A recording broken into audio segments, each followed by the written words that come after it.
Enhance your experience by becoming a supporting member.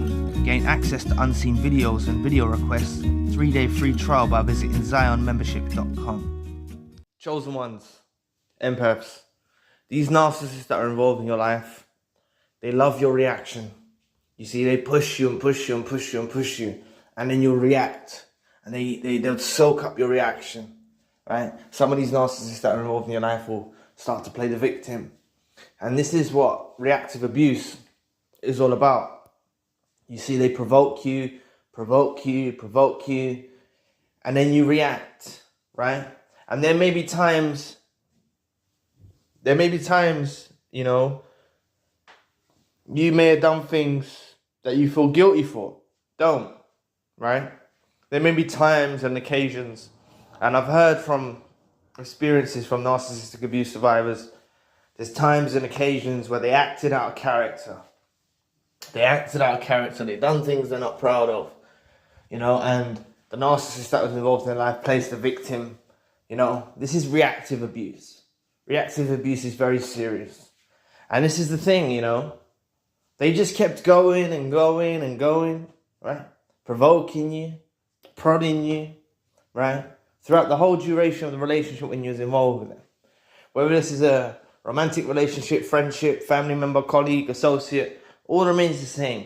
They provoke you and provoke you and provoke you, and they want your reaction.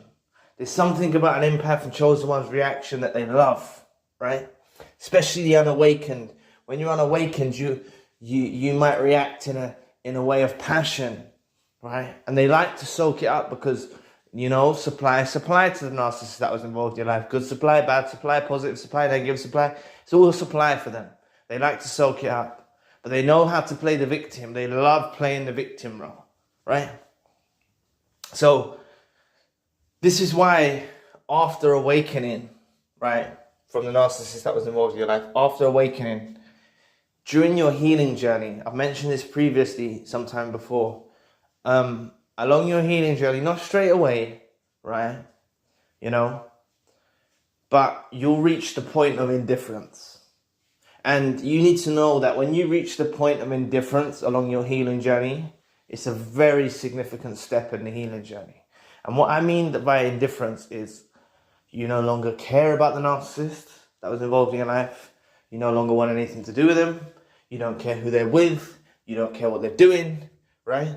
And this ultimately destroys the narcissist because they can't get that reaction from you no longer because you've reached the point of indifference, right? They can't provoke you from a distance. You know, if this was a romantic relationship, they can't start triangulating you with a new supply, right? And making you feel jealous or making you, you know, they can't do none of that because you've reached the point of indifference. But I truly believe you're only going to reach the point of indifference when you've actually separated from the narcissist that was involved in your life. It's very hard if you're caught up in the mix and you're still involved with a narcissist in your life. It's very hard for you to reach the point of indifference because of your emotions and etc., right? But if you can take that brave step, or you've been discarded or reverse discarded, remember you always have the final discard, right? You always have the final discard. When, you know, a narcissist, you know, it's known that they try to put you on the shelf, they try to put you on the hook, right? Then they'll try and hoover you and they try and do all of these things. You know, ultimately you've got to take that step and say no, you know? You no longer want them in your life. You no longer want nothing to do with them. Even if you were discarded or reverse discarded, don't view it as you're a reject. Don't take that into other relationships, right? If you were discarded, you know, feeling like you're a reject, you need to heal yourself. You need to heal the wounds that are inflicted. You need to understand that you were spared and saved. That's what the discard is. That's what the reverse discard is. It was sent from above. It was a blessing. And if you were strong enough to actually cut the narcissist out of your life, then my hat goes off to you, you know. You made the right decision. But look, they always do it. Narcissists try to push you and push you and push you. And the moment you react, they play the victim. Please press the like and the subscribe button. Help your brother out. It will take 2 seconds of your time. Thank you. You know, they loved your reactions, right? But sometimes, as I said, there may be things that you may have reacted in a way that you're not proud of, that's against your morals, against your principles, against what you stand for. You know, you got to understand, you got to empathize with yourself here. You were going through abuse, you were being pushed and pushed and pushed to the limit, right, by this narcissist that was involved in your life. And naturally, you know, there's anger, there's rage. You might have got angry, you might have raged. It's understandable the reason why you've done this, right? This is a real thing. Look into reactive abuse. It's a real thing that they do on purpose. You know, they provoke you and provoke you and provoke you for your reaction, and then you're penalized for your reaction to how you deal with a situation. And, you know, some victims of narcissistic abuse are gaslit to make them actually think that it was their fault, they shouldn't have done this, they shouldn't have done that. This is what the narcissists involved in your life will do, you know? They'll play the victim, they'll create smear campaigns, you know, based off of your reaction. They'll have people looking at you like you're crazy, right? This is what they do, okay? So just understand that the narcissist did push you for a reaction. They loved your reaction, you know? Even in these moments when they're playing the victim, right? They love your reaction. They love your reaction. They have nothing to live for other than the energy that you supply them. That's their main purpose in life, you know? You ask people what their main purpose in life is. Narcissists won't tell you, but their main purpose in life is to garner supply in any way, shape or form from any type of relationship setting they're involved in.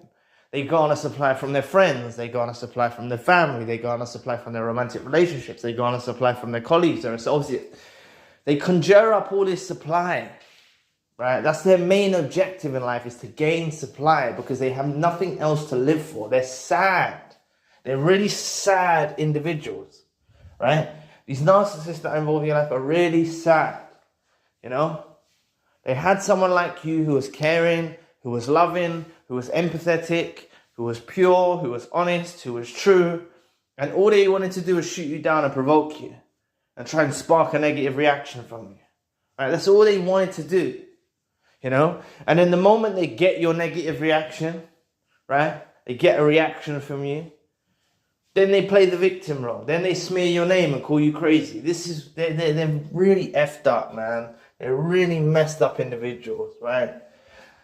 So do look into reactive abuse, right? It's a good thing to study.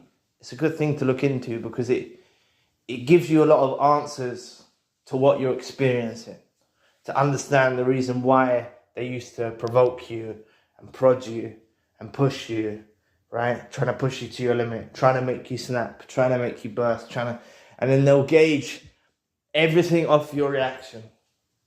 Everything they've done will be pushed under the carpet. And it's all about your reaction, the way you handle it, the way you dealt with the situation. And then they may even penalize you, right? And call you out on it. Oh, you done this. Oh, you done that. Oh, you done this, right? And then they'll, you know, shoot you down and gaslight you, because saying your reaction was unwarranted. Your reaction was not necessary. Your reaction was overboard. No, don't feel guilty about things you've done. I've spoken to survivors that have reacted in certain ways unnatural to them. The reason that you react in this way, sometimes, not all the time, but you react in this way because you were being oppressed by this narcissist involved in your life. They were devaluing you, they were abusing you. It's all covertly done. They were doing these things to you. So naturally, you might have snapped one day. You might have said some things that that are not in your vocabulary.